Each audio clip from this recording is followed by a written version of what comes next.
నమస్తే. హరి వాస్తు నుంచి హరి గారు వాస్తుకు సంబంధించిన వివరాలు ఎన్నో ఇస్తూ ఉన్నారు. ఇల్లు ఎలా కట్టుకోవాలి? ఏ బేసెస్‌తో కట్టుకోవాలి? ఎన్ని డిగ్రీస్ ఉండాలి? ఎన్ని కిటికీలు ఉండాలి? ఎన్ని ద్వారాలు ఉండాలి? డ్రైనేజ్‌ల వాస్తు ఏ విధంగా ఉండాలి? ఇలా రకరకాలుగా చాలా వీడియోస్ ఆల్రెడీ చేసున్నాం. ఛానెల్‌లో మీ నుంచి మంచి ఆదరణ వస్తుంది. దాన్ని బేస్ చేసుకొని ఇది రాబోయేది అంటే నేను ఈ వీడియో చేసే టైంకి నేను వేసవి కాలంలో ఉన్నాను కాబట్టి నెక్స్ట్ సీజన్ మనకి వర్షాకాలం కాబట్టి వర్షాకాలంని బేస్ చేసుకొని ఒక మంచి వీడియో చేయబోతున్నాను. ప్రతి ఒక్కళ్ళు కూడా వీడియో లాస్ట్ వరకు చూడండి. నమస్కారం.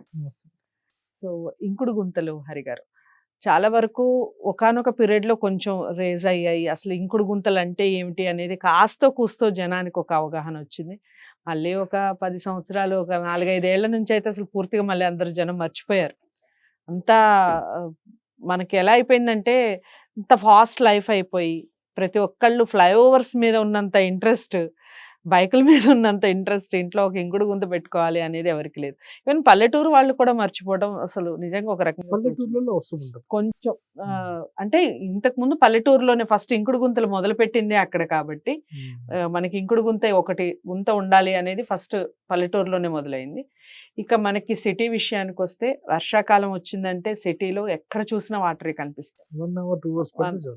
చాలు వాటర్. సో దీనికి సంబంధించి ఇంకుడు గుంతలు తీసుకోవడం వల్ల కలిగే ప్రయోజనాలతో పాటు మనం గవర్నమెంట్ కానీ ఈవెన్ ఒక వ్యక్తిగా కానీ మనం తీసుకోవాల్సిన నియమాలు ఏమిటి? ఏ విధంగా పాటించాలి? ఆ నియమాలను పాటించడం వల్ల జనాలకు అసలు ఎలాంటి మేలు కలుగుతుంది? ఈ విషయాలన్నీ చెప్పండి. ఇప్పుడు ఇంకుడు గుంత అంటే మరి చాలా మందికైతే అది కూడా ఐడియా ఉండకపోవచ్చు. ఒకసారి అది కూడా మళ్ళీ ఎక్స్‌ప్లెయిన్ చేద్దాం. చెప్పండి. సోక్ పిట్ అని మనం ఇంగ్లీష్‌లో మాట్లాడతాం. తెలుగులోనేమో ఇంకుడు గుంత అంటాం. ముందుగా అసలు ఇంకుడు గుంత అంటే వర్షపు నీళ్లు కానీ, మన ఇంటి లోపల కడిగిన వాటర్ కానీ, ఈ వాటర్‌ని డ్రైనేజెస్‌లో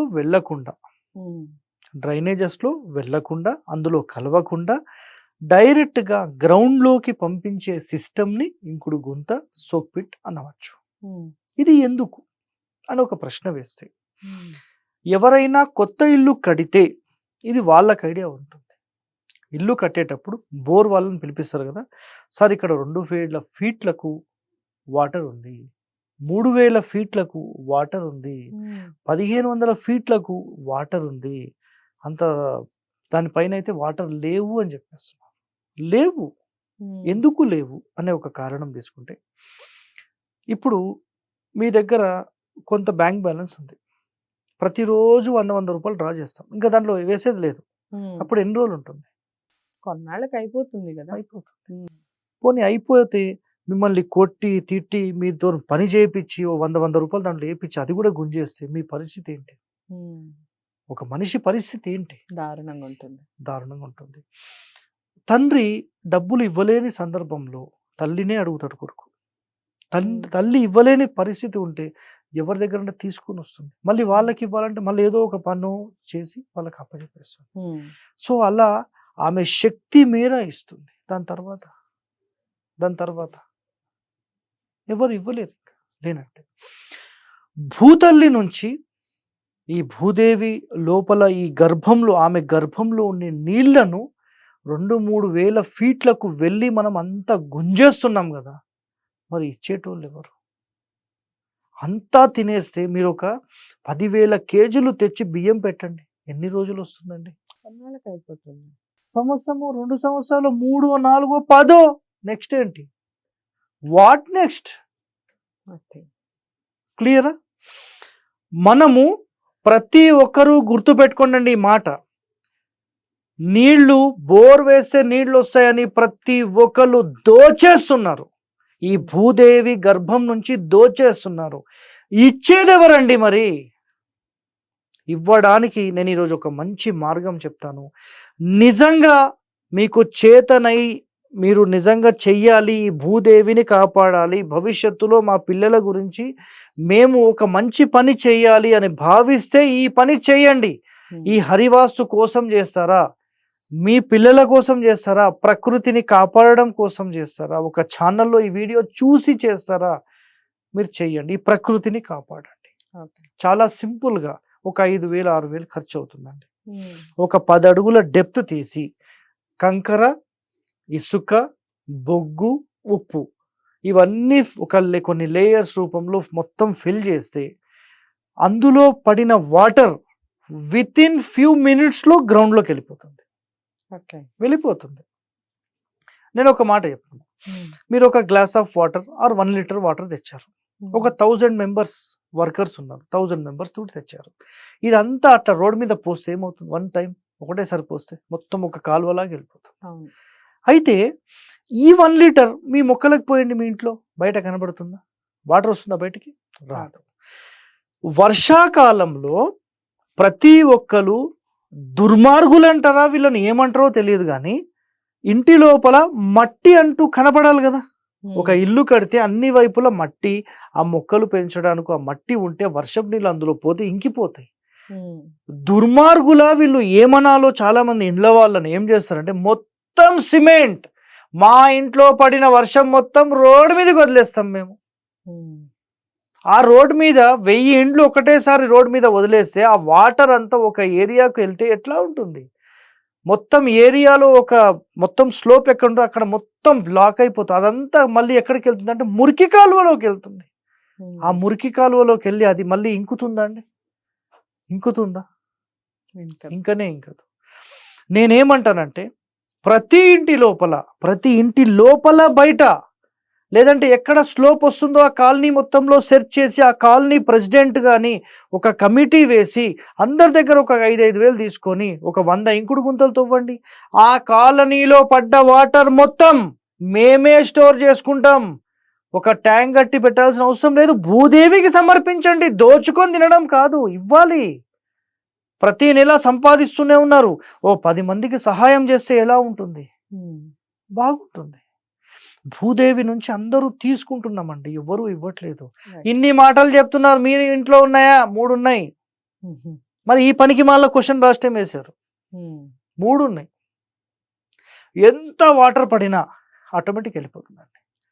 కాకపోతే దాని మీద క్లీనింగ్ చేస్తూ ఉండాలి. ఎవ్రీ 1 మంత్ 2 మంత్స్ ఒకసారి క్లీన్ చేస్తూ ఉండాలి. లేకపోతే వాటర్. ఇక్కడ ఒక డౌట్ హరి గారు, చెప్పండి.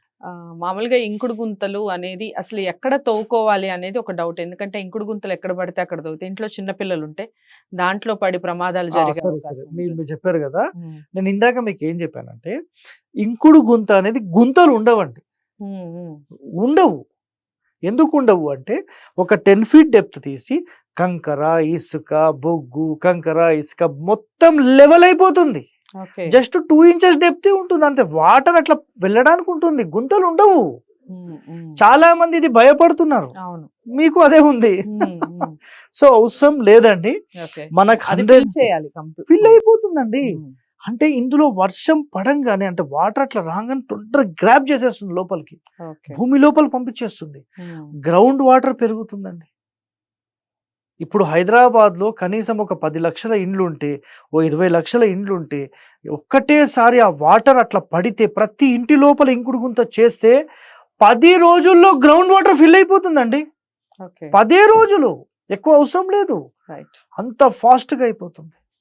మరి ప్రభుత్వాలు ఏమేమో చేశాము, ఏమో పథకాలు ఇచ్చాము, ఈ పనికిమాలిన పథకాల బదులు ఇట్లాంటి ఇంకుడు గుంతలు ప్రతి కాలనీలో ఖచ్చితంగా మ్యాండేటరీగా ఉండాలి అని స్టార్ట్ చేయండి. ఒక 5-6 నెలలు ఇదే పని చేయండి. ప్రతి ఏరియాలో ఎక్కడైతే వాటర్ వచ్చి స్టోర్ అవుతాయో అక్కడ మురికి కాలువలో పోవద్దు. వాటర్ మురికి కాలువలోనే పోవద్దు. ఈ వాటర్ అంతా భూమి తల్లికి సమర్పిస్తే విత్ ఇన్ 1 month 2 months లోపల గ్రౌండ్ లో వాటర్ 300 feet వచ్చేస్తుంది. అంత ఫిల్ అయిపోతుంది. భవిష్యత్తులో ఇది ఎవరికి ఉపయోగం? మనకే ఉపయోగం. కానీ మీరు ఇందాక ఫస్ట్ లో ఏం చెప్పారంటే ఇది మొదలైంది పల్లెటూరు నుంచి అని చెప్పారు. రాంగ్ అది. ఎందుకంటే పల్లెటూరులో అవసరం లేదు, మొత్తం పొలాలే కదండి. పల్లెటూర్లలో వాటర్ ఫిల్ అయి కనిపించాయా ఎప్పుడన్నా? ఎక్కడా ఉండవు. ఏదో లోతట్టు ప్రాంతం ఉంటే తప్ప కనబడవు. పొలాలు ఉంటాయి కదా, ఎంత వర్షం పడినా భూమి లోపలికి ఇంకిపోతుంది. చాలా సింపుల్ అసలు. కేవలం సిటీస్ లో ఏం చేస్తారంటే మొత్తం సిమెంట్ వరకు బండలు వేసి మంచిగా నీట్ గా పెట్టుకోవాలి. మా ఇంట్లో మట్టే రావద్దు.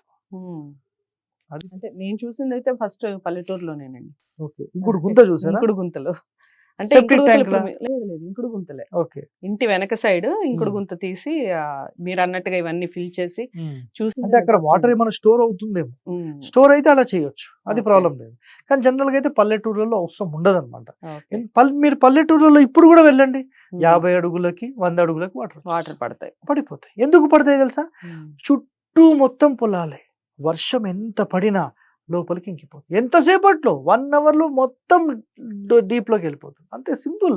ఉమ్, మీకు అక్కడ చెరువులు ఉంటాయి, ఖచ్చితంగా అన్ని వైపుల చెరువులు ఉంటాయి. ఆ చెరువుల్లో వర్షం అంతా మళ్ళీ భూమిలోకి ఇంకిపోతుంది. Okay. ఎప్పటికీ వాటర్ ప్రాబ్లమ్స్ రావు. Right. పల్లెటూళ్ళలో ఉండవండి. ఉమ్, ఏదో ఒక పల్లెటూరు ఎక్కడో హైట్ లో ఉంటే ప్రాబ్లం తప్ప, లేకపోతే ఎక్కడా ఉండవు. నిజంగా ప్రకృతిని కాపాడాలని డిసైడ్ అయితే ఈ పని చేయాలి. Okay. ప్రభుత్వాలు చేస్తే, లేదంటే ఏదైనా కాలనీ వాళ్ళు చేస్తే, లేదంటే గేటెడ్ కమ్యూనిటీ వాళ్ళు చేస్తే ఇది చాలా చాలా మంచిది. Okay. దీనికి మించింది ఇంకోటి లేదండి. రైట్. లేదు. సో అదండి ఇంకుడు గుంతలు. ఇంకుడు గుంతలు మనకు ఆల్రెడీ అవగాహన ఉంది. ఒకానొక పీరియడ్ లో చాలా వరకు ప్రాచుర్యం పొందింది. ఈ మధ్య మళ్ళీ అందరం మర్చిపోయాం ఇంకుడు గుంతల గురించి. ఇక వర్షాకాలం మొదలైంది అంటేనే మనకి మొదటగా గుర్తొచ్చేది హైదరాబాద్ మహానగరం, వాటర్ మయం, ఎక్కడికక్కడ ట్రాఫిక్ జాములు, మనం ఎక్కడికి కదలలేని పరిస్థితి. 2 రోజులు కంటిన్యూగా వర్షం పడితే గనక మళ్ళీ ఈ మధ్య కాలంలో అయితే ఒక 2-3 సంవత్సరాల నుంచి స్కూల్స్కి మనకి వేసవి కాలం సెలవులు లేదా ఈ దసరా సెలవులతో పాటుగా వర్షాకాలం సెలవులు మొదలయ్యాయి. కారణం ఏమిటి అంటే ఈ వర్షం నీరు ఎక్కడికక్కడ ఆగిపోవటం, ప్రమాదాలు జరుగుతాయని గవర్నమెంట్ ఇలాంటి డిసిజన్స్ తీసుకుంటోంది. దానికన్నా బదులు హరిగారు చెప్పినటువంటి ఈ విషయాన్ని ఖచ్చితంగా ఆలోచించి అటు జిహెచ్ఎంసీ కానివ్వండి, ఇటు కాలనీ వాసులు కూడా ఆలోచించి ఇంకుడు గుంతల్ని కనుక స్టార్ట్ చేస్తే ఖచ్చితంగా ప్రయోజనం ఉంటుంది. మంచి వీడియో అనుకుంటున్నాను. తప్పకుండా మ్యాక్సిమం అందరికీ షేర్ చేసే ప్రయత్నం చేయండి. లైక్ చేసి ఛానల్ని సబ్స్క్రైబ్ చేసుకోండి. ఇంకా ఏవైనా విషయాలు వాస్తుకు సంబంధించి మీరు తెలుసుకోవాలి అనుకుంటే స్క్రీన్ మీద కనపడే నెంబర్కి కాల్ చేయండి. మరో మంచి వీడియోతో మళ్ళీ కలుస్తాను. నమస్తే.